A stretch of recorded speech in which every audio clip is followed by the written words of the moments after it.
Hi all, welcome to Chaitra Kannada vlogs. Friends, ಇವತ್ತು ನಾನು ಒಂದು ಹೆಲ್ತಿ ರೆಸಿಪಿ ಮಾಡ್ತಾಯಿದ್ದೀನಿ, ಮಕ್ಕಳು ಕೊಡ್ಬೋದು ಅಂಥ ರೆಸಿಪಿ. ಸೋರೆಕಾಯಿ ಮತ್ತು ಸೋಯಾ ಚಂಕ್ಸ್ ಯೂಸ್ ಮಾಡಿಕೊಂಡು ನಾನು ಕಟ್ಲೆಟ್ ಥರ ಮಾಡಿದೆ. ಬಟ್ ಇವಾಗ ನಾನು ಎಣ್ಣೆಲಿ ಫ್ರೈ ಮಾಡ್ತಾಯಿದ್ದೀನಿ ಅಷ್ಟೇ.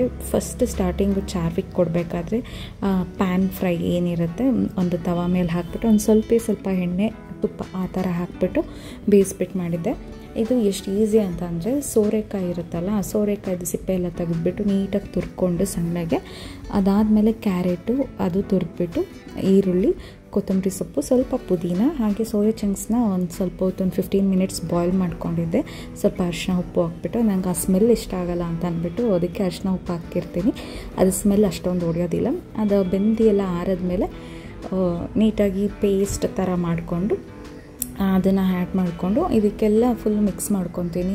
ಉಪ್ಪು, ಖಾರ, ಅರಿಶಿನದ ಪುಡಿ ಎಷ್ಟು ಬೇಕೋ ಅಷ್ಟು, ಮತ್ತು ಈರುಳ್ಳಿ, ಸಣ್ಣಗೆ ಹಚ್ಚಿರೋ ಈರುಳ್ಳಿ, ಅದಾದಮೇಲೆ ಸ್ವಲ್ಪ ಕಸೂರಿ ಮೇಥಿ, ಹಾಗೆ garam masala powder, chilli powder, ಅರಿಶಿನ, ಸ್ವಲ್ಪ ಧನಿಯಾ ಪೌಡರು, ರುಚಿಗೆ ತಕ್ಕಷ್ಟು ಉಪ್ಪು, ಇಷ್ಟನ್ನು ಮಿಕ್ಸ್ ಮಾಡಿಕೊಂಡು ಈ ಥರ ರೌಂಡ್ ಮಾಡ್ಕೊಂಡು ಇಟ್ಕೊಂಡು ಪ್ಯಾಟೀಸ್ ಥರ ಮಾಡಿಕೊಂಡು, ಕಟ್ಲೆಟ್ ಬರುತ್ತಲ್ಲ ಆ ಥರ ಮಾಡಿಕೊಂಡು ಪ್ಯಾನಲ್ಲಿ ಫ್ರೈ ಮಾಡ್ಕೊಬೋದು. ಸ್ವಲ್ಪ ಎಣ್ಣೆ ಹಾಕ್ಕೊಂಡು ನಾನು ಫಸ್ಟ್ ಮಧ್ಯಾಹ್ನ ಎಲ್ಲ ಅದನ್ನೇ ಮಾಡಿದೆ. ಇವತ್ತು ತುಂಬ ಹೊತ್ತು ನಿಂತ್ಕೋಬೇಕಲ್ಲ ಅಂತ ಅಂದ್ಬಿಟ್ಟು ಲಾಸ್ಟ್ ಹೇಗಿದ್ರು ಮಧ್ಯಾಹ್ನ ತಿನ್ನಿಸಿದ್ದೆ ಚಾರುಗೆ ಅಂದ್ಬಿಟ್ಟು.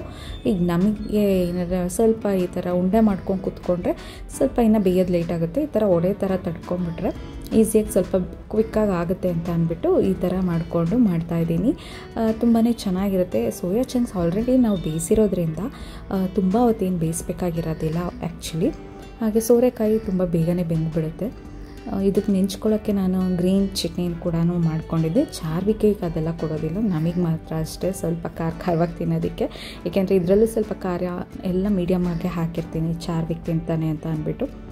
ಹಾಗೆ ಮಧ್ಯಾಹ್ನ ಎಲ್ಲ ಊಟ ಎಲ್ಲ ಮಾಡ್ಕೊಂಡಿದ್ವಿ. ಸಂಜೆಗೆ ಇದನ್ನು ಸ್ನ್ಯಾಕ್ಸ್ ಥರ ಮಾಡಿದೆ ಅಲ್ವಾ, ಹಾಗೆ ಆಲ್ರೆಡಿ ನೈಟು ಕೂಡ ಆಗ್ತಾಯಿತ್ತು ಅಂದ್ಬಿಟ್ಟು ನಾನು ಸಬ್ಸಿಗೆ ಸೊಪ್ಪು ಹಾಕ್ಕೊಂಡು ಉಪ್ಪಿಟ್ಟು ಮಾಡ್ಕೊತಾ ಇದ್ದೀನಿ.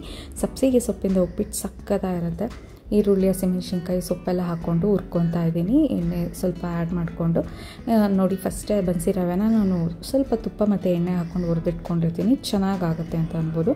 ಇದಕ್ಕೆ ಉದ್ರುದ್ರಾಗಿನ ತೆಳ್ಳಗೆ ಮಾಡಿಕೊಂಡ್ರೆ ಚೆನ್ನಾಗಿರುತ್ತೆ ಸಬ್ಸಿಗೆ ಸೊಪ್ಪು ಹಾಕಿದಾಗ. ಅಂದರೆ ತುಂಬ ತೆಳ್ಳಗಲ್ಲ, ಸ್ವಲ್ಪ ಕನ್ಸಿಸ್ಟೆನ್ಸಿ ತೆಳ್ಳಗಿರಬೇಕು, ಆ ಥರ ಮಾಡಿಕೊಂಡ್ರೆ ತುಂಬ ಚೆನ್ನಾಗಿರುತ್ತೆ. ಇದೆಲ್ಲ ಚೆನ್ನಾಗಿ ಫ್ರೈ ಆದಮೇಲೆ ನಾನು ಸ್ವಲ್ಪ ನೀರು ಎಷ್ಟು ಬೇಕೋ ಅಷ್ಟು ಕ್ವಾಂಟಿಟಿ ಮಾಡ್ಕೊತಿದ್ದೀನಲ್ಲ, ಅಷ್ಟು ನೀರು ಮತ್ತು ಉಪ್ಪನ್ನು ಆ್ಯಡ್ ಮಾಡಿಕೊಂಡು ಕುದ್ದಾದ್ಮೇಲೆ ಇದನ್ನು ರವೆನ ಹಾಕಿ ಒಂದು 5 ಮಿನಿಟ್ಸ್ವರೆಗೂ ಮುಚ್ಚಿಡ್ತೀನಿ ಲಿಡ್ಡು. ಸೊ ತುಂಬಾ ಚೆನ್ನಾಗಾಗುತ್ತೆ ನೋಡಿ. ಈ ಕನ್ಸಿಸ್ಟೆನ್ಸಿಗೆ ಬಂದರೆ ಸಾಕು. ಇವಾಗ ಆಫ್ ಮಾಡ್ಬೋದು. ಮೇಲ್ಗಡೆ ಕೊಕೊನೆಟ್ಟು ಅದನ್ನೆಲ್ಲ ಹಾಕ್ಕೊಬೋದು. ಸೊ ತುಂಬಾ ಚೆನ್ನಾಗಿರುತ್ತೆ ಅಂತ ಹೇಳ್ಬೋದು. ಸೊ ಫ್ರೆಂಡ್ಸ್, ಇದಾಗಿತ್ತು ಒಂದು ಪುಟ್ಟ ಮಿನಿ ವ್ಲಾಗ್ ಅಂತ. Thanks for watching.